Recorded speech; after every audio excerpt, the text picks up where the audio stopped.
घर में रहमत और घर से बाहर फितना है।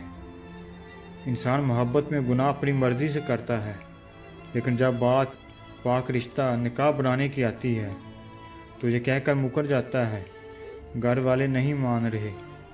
दिखावे की मोहब्बत, मतलब की दोस्तियाँ और मतलब के रिश्तों से तन्हाई बेहतर है।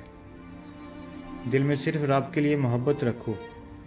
दुनिया की मोहब्बत गम के सिवा कुछ नहीं देती। औरत की शहवत को तोड़ने का एक ही तरीका है, और वो है कि खलक उसे जिस पर आमादा करे उसके खिलाफ ये अमल करे, क्योंकि औरत की शहवत को सिवाय मुखालफत के दूसरी शय नहीं तोड़ सकती, और हर शय उसकी ज़िद तोड़ सकती है। जिस तरह के जो इल्लत गर्मी से पैदा होती है उसे सर्द एशिया से दफ़ा किया जा सकता है। माल की मोहब्बत बुरी ख्वाहिशात पैदा होने का मौजब होती है। मर्द को कभी भी अपने अज़्वे ख़ास को चूमने मत देना, क्योंकि हराम हराम होता है। इससे मोहब्बत ख़त्म हो जाएगी।